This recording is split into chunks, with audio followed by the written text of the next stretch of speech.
Our Monday quads of always brilliant strategic insights are here to take the leave of 2017 with the best and worst moves of the year. Marianne Carter is the always excellent voice from Environics Communications. Michelle Austin, the super somebody with Summa Strategies. Say that 5 times. Wow. And they're the exemplary Earls of Earnscliffe, Greg Weston and Robin Sears. Welcome to you all. Let's talk about the best strategic move, the smartest strategic move, the ones that delivered the best results. What's your pick, Marianne? It's hard to pick one, so I'm quickly going to say two, if that's okay. Sneaky.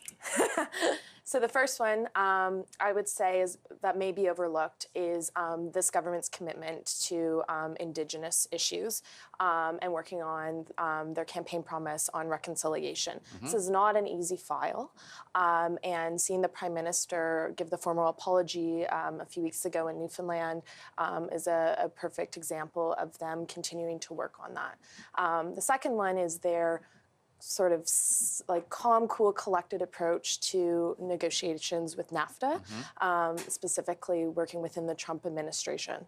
Now, Robin said he couldn't think of one. Do you like her picks? Like, are her picks the right ones, or? Yeah, I mean, certainly I agree on the Indigenous file, although I think it's too early to sort of give them a gold star. There's a lot of work in progress, and the missing and murdered women thing is still going to need to find its groove. I guess I'd like to say the way they approach the preparation for NAFTA, negotiating with a crazy person, they deserve a gold star for. But I'm not sure that that's actually the way it's going to turn out. They did all the right preparatory work. They did a fabulous job of preparing themselves and roping in friends in the U.S. But in the end, I think it's still going to go in a ditch. All right, well, come up with one of your best strategies. Give us an example of what you liked. What did you like? Or do you want to consult with Michelle? Because I understand she's got a list. Let Michelle go first. Oh, you coward. All right.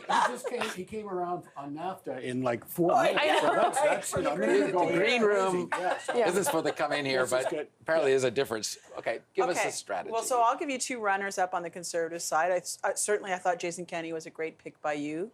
Great host. The second one, I think Andrew Scheer pulling out the win for the leader was really an excellent strategy on the strategy side.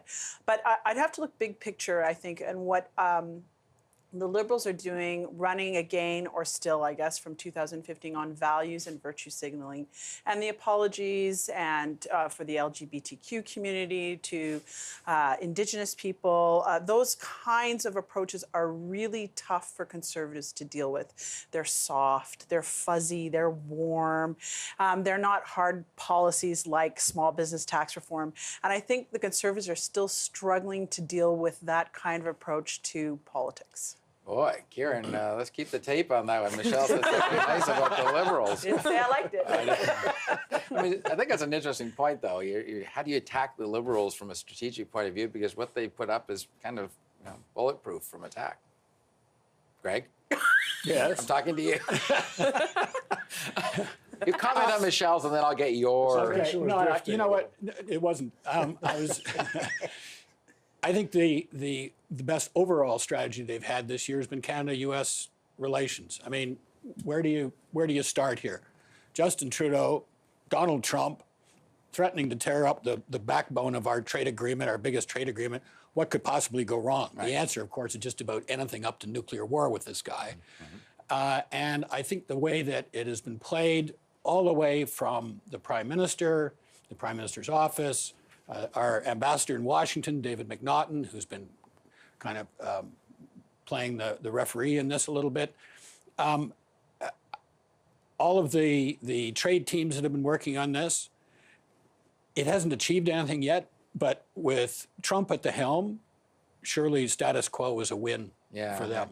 Robin, I want to get your thoughts, if I could, on what Michelle points out. How you have bridges to the NDP. How do they attack the Liberals if there are these warm and fuzzy virtues that are being put up? Execution. I mean, I think that the dilemma for the Liberals is it's a lot of... In which context did you mean that?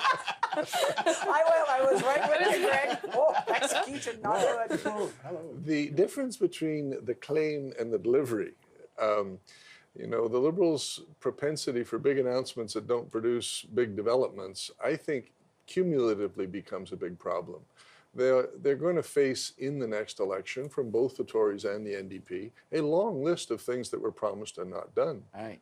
But the elephant in the room, Don, has to be finance minister. I mean, we have to give Shirley the gold star for a bad strategy badly executed to their tax Not reform. there at the bad part yet. Sorry. Okay. You're jumping ahead. Okay, Such an Weston. optimist. Greg, I want your strategy of the year, your good one, the good one, before we get to Eeyore over here with his bad ones. I think actually the one that surprises me the most is how well they've played the whole pot issue.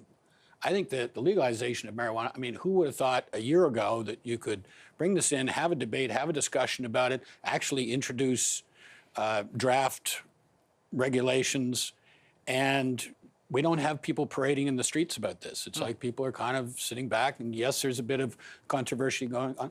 So far, they've managed to frame it as, and they stick to their messaging of making it more difficult for young people to get their hands on. I think they still have to prove that.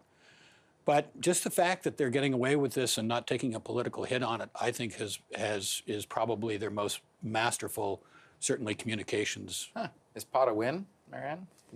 I think so, but there's a lot of regulatory issues that still need to be resolved. I think if you go back a couple of weeks ago, the small win that Minister Morneau had was the meeting with the premiers related to the cannabis. Oh, the finance ministers, right? Yes, Yeah. but He had to pay for it. exactly, A lot. exactly.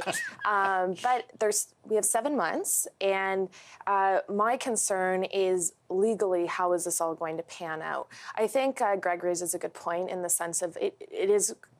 Interesting to think back a year or two ago, this wasn't even on the table, and now it could be quite likely that this is legalized come July 1st, 2018. Mm-hmm. The issue around this, though, is I think the biggest political blunder for 2018 is hashing out the small details, no pun intended,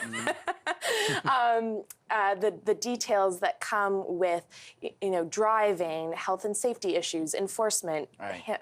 Keeping it out of the hands of youth.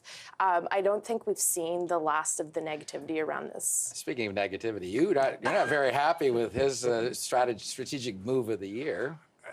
Look, Don, it just seems to me this one is so obviously a disaster waiting to happen. Can you see the Toronto Sun's front page the first time a 12-year-old is found in a difficult circumstance or dead by virtue of stealing his older brother's marijuana? The number of police officers across Canada who have been forced to remain silent but are very keen to be loudly in opposition. I give the Liberals credit for having managed it thus far. I'll go with Greg to that point, but I think, frankly, this is all just preamble. The hard part begins in July, next summer. All right, well, we'll see. All right, you got to Can I just say one thing? All of this assumes that there is nobody in this country smoking pot right now, which is exactly the whole point to this thing was, better that it's regulated than unregulated. All right, let's get from the bad strategies, the bloopers of strategic. there's strategic. just so Give me many one. to pick Hopefully a from. conservative one, just to sort of be A conservative blooper? Do you No really- such thing. No, there is. Oh, I'm sure you do. Name a so, well, let me give you two then. One, sure, conservative blooper. I think that Andrew Scheer struggled, and we saw this with the Rebel media response, to come out very strongly on a position, and we saw that actually with the James Bazan gender issue as well. He's got to make decisions faster. But I think the thing that I'm going to be watching for next year is Liberal arrogance. Usually, Liberal arrogance creeps up in the second mandate, but here we have it in the second year. We will remember the Prime Minister intervening when Bill Morneau was asking questions, saying, "You have a chance to speak to the Prime Minister here," and also talking about his family fortune. And of course, there is the Morneau and Trudeau family fortunes versus everybody else in their middle class agenda. So I think that that's something that we saw for the first time in this year, but I think we're going to see a lot more of it coming up. Greg, blooper of 2017 that comes to mind? Well, I think just the whole tax reform and how it was presented, Communications 101, it defied every simple, basic rule of communications and just came out and said, you know what, just stick this thing in front of people and tell them that this is taking away from the rich and giving to the poor, and call yourself Robin Hood, and we'll all go home and everybody will cheer. And cracking down on And cheaters. and cracking, and let's, while you're at it, call all the law-abiding people cheaters and see how that goes over. I mean, it was just one thing after another, and I mean, you can't say that any strategy could have a worse ending than taking one of your most popular and certainly most important ministers and putting them out on the ledge to the point where I would give 50-50 odds he's not here past May of next year. Okay, and Robin, was pot your blooper, or do you have another one? No, I want to continue on the Morneau story just for a moment. The only thing one can say about it, perhaps slightly redemptively, is that they do appear to have understood what a disaster it was and have been struggling very hard, changing staff, putting one of the party's best communicators in at the minister's elbow, doing that small business tax fiddle, giving away money to rent a few provincial finance ministers for a few months on dope. But the challenge for the Liberals is, do they have a learning curve? You know, is this repetition of the same kind of mistakes going to continue, or will we see, going into the final 2 years, a much more seasoned and mature gang? All right. Last word to you for 2017. What's your strategic I think blooper? it's just overall communication with the Liberal Party. We've seen, the Bill Morneau story and tax reform, but there was a number of cabinet ministers who made some blunders, like the Minister of National Defense, Minister Kent Hare. We saw when democratic reform was in the mix, Mariam Monsef was kind of hung out to dry. They're not getting ahead of the stories before they're slowly leaked, and then they're dealing with a crisis and they're trying to cover up or get everyone back on side. So I think as we approach 2018, they need to focus quite prominently on how they're going to get ahead of that and ensure their senior ministers are prepared. They should just hire this panel right here. There wouldn't be any communication snafus at all. Of course not. I'll give you my None card. that we would admit. All right, it's been a great year. We've really liked having the four of you on the show. It brings an interesting perspective. So come back in 2018. Thanks, Dawn. See you then. Thanks, Don. All right.